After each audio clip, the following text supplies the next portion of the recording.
तर काय सांगाल, कारेगाव या ठिकाणी फ्लेक्स लागला होता, नेमकं काय काय फ्लेक्स, काय नावाचा फ्लेक्स होता आणि तुम्ही त्यावरती काय कारवाई केली आहे?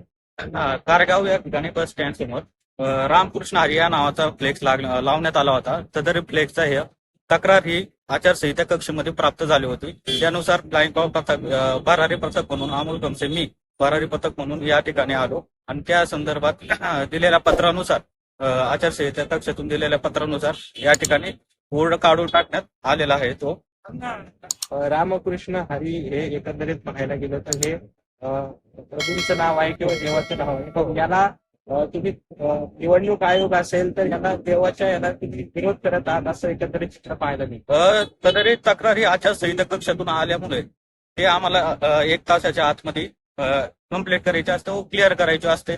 त्यानुसार आम्हाला आमच्या अहवालला ही तक्रार ऑनलाईन केलेली होती. त्याला फोनद्वारे कळवण्यात आले होते. त्यांनी आमचे जे गट विकास अधिकारी कार्य आहेत, जे आमचे फ्लाइंग स्क्वॉडचे नोडल अधिकारी, त्यांना ही तक्रार दिली होती. त्यांनी त्यानुसार या ठिकाणी मल्टन या ठिकाणी जे पथक जवळ आहे त्यानुसार मी या ठिकाणी होतो. त्यानुसार या ठिकाणी मी कारवाई केलेली आहे. सदर फ्लेक्स वरती काही राजकीय पोस्ट होती का किंवा राजकीय पोस्ट जरी असेल ते त्याबाबत काय कारवाई केली? संदर्भीय पत्र जे दिलेले होते त्यामध्ये असे लिखित आहे की रामकृष्ण हरी या नावाचा फ्लेक्स लावण्यात आला आहे, यामुळे आचारसंहितेचा भंग होत आहे. या असे पत्र आम्हाला मिळाले होते. त्यानुसार आम्ही कारवाई केली. पण त्या फ्लेक्सवर कोणत्या पक्षाचं नाही, पक्षाचे वगैरे कुठले चिन्ह वगैरे नव्हते. त्याच्यावर फक्त रामकृष्ण हरी हे नाव होते. रामकृष्ण हरी या नामाचा उल्लेख राजकीय संदर्भ जोडला जातो. आता रामकृष्ण हरी हे ब्रीद वाक्य झालं होतं एका पक्षाचं. रामकृष्ण त्याच्यामुळे रामकृष्ण हरी हे समजा सांप्रदायिक आपल्या वारकरी समाजामध्ये रामकृष्ण हरी हे नाव घेतलेले जाते. त्याच्यामुळे आणि तसेच संदर्भित तक्रार ज्यानुसार आम्हाला पत्र मिळाले त्यानुसार आम्ही ही कारवाई केलेली आहे. आता सध्या गावोगावी अखंड हरिनाम सप्ताह चालू आहे. हो. तिथं वारंवार रामकृष्ण हरीचा उल्लेख होतो. मग वारकऱ्यांवर तुम्ही आता कारवाई करणार, आचारसंहिता भंग. जो हा फ्लेक्स होता या संदर्भात ही तक्रार आलेली होती आचारसंहिते कक्षेकडे. ज्यावेळी आचारसंहिता कक्षाकडे ज्यावेळेस तक्रार येते त्यावेळेस भरारी पथक ही कारवाई करत असते. पण जर समजा अशा वेळेस कुणी तुमच्याकडे तक्रार केली अखंड हरिनाम सप्ताहाची, तर कारवाई करणार का आपण? नाही, ज्या ठिकाणी मंदिर असो किंवा इतर काही धार्मिक स्थळे असो या ठिकाणी प्रचार करण्यास बंदी आहे.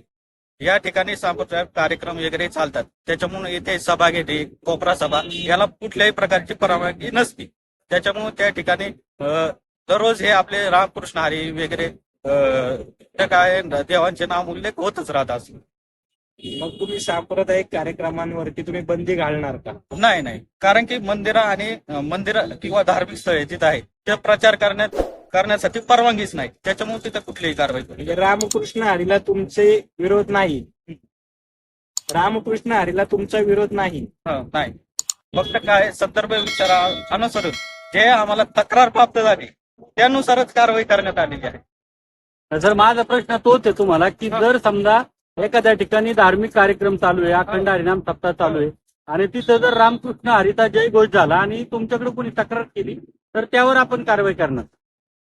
जर तो धार्मिक स्थळ एखादं मंदिर किंवा एखादा कुठला कार्यक्रम असतो त्या ठिकाणी परवानगी काढलेली असते. त्या संदर्भी कुठला कार्यक्रम होणार असेल त्या संदर्भात किंवा कीर्तन भजन असू दे किंवा त्या ठिकाणी याची परमिशन काढलेली असते. त्याच्यामुळे त्या ठिकाणी कारवाई करू शकत नाही.